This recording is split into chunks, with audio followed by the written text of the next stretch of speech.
भूतनी की कहानी कई तरह की हो सकती है और यह प्रायः ग्रामीण लोक कथाओं या डरावनी कहानियों का हिस्सा होती है। यहाँ एक लोकप्रिय भूतनी की कहानी प्रस्तुत है। भूतनी की कहानी। चौपाल की रहस्यमयी औरत। गांव के किनारे एक पुरानी टूटी फूटी चौपाल थी। गांव के बुजुर्गों का कहना था कि वहां रात में एक सफेद साड़ी पहने औरत दिखाई देती है।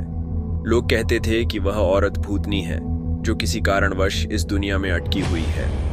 गांव वालों ने बताया कि कई साल पहले उसी चौपाल के पास एक नवविवाहित दुल्हन की मौत हो गई थी। उसकी डोली से पहले अर्थी उठ गई थी। वह दुल्हन गांव के ठाकुर साहब के घर ब्याह कर आई थी, लेकिन उसकी सास उसे बहुत प्रताड़ित करती थी। कहते हैं कि वह एक दिन रोते रोते चौपाल के पास पेड़ से झूल गई।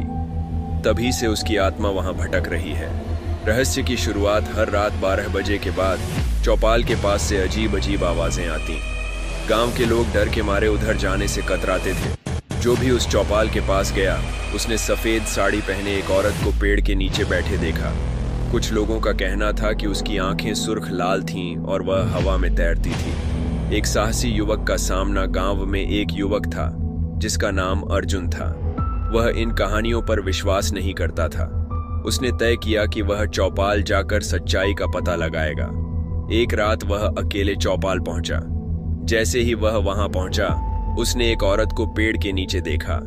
अर्जुन ने हिम्मत जुटाकर पूछा, तुम कौन हो और यहाँ क्यों हो? वह औरत धीरे धीरे उसकी तरफ बढ़ने लगी। उसके पैर उल्टे थे और उसके मुंह से भयानक आवाजें आ रही थीं। अर्जुन को समझ आ गया कि वह कोई इंसान नहीं बल्कि भूतनी है, लेकिन उसने डरने के बजाय हिम्मत से पूछा, तुम्हारी आत्मा को शांति कैसे मिलेगी? भूतनी ने रुंधे हुए स्वर में कहा, मुझे मेरी मौत का बदला चाहिए। मेरी सास और पति ने मुझे मरने पर मजबूर किया। जब तक मुझे न्याय नहीं मिलेगा मैं यहाँ भटकती रहूंगी। अर्जुन का न्याय दिलाना। अर्जुन ने गांव के लोगों को इकट्ठा किया और भूतनी की कहानी सुनाई। सबने मिलकर ठाकुर साहब और उनकी पत्नी को पंचायत के सामने लाया। पंचायत ने उन्हें सजा दी और भूतनी की आत्मा को शांति के लिए पूजा अर्चना की गई। उसके बाद चौपाल के पास की आवाजें हमेशा के लिए बंद हो गईं। गांव वालों का मानना है कि वह भूतनी अब अपनी दुनिया में चली गई और कभी वापस नहीं आई। यह कहानी हमें यह सिखाती है कि हर आत्मा को शांति चाहिए और कभी-कभी उनका गुस्सा न्याय की मांग करता है।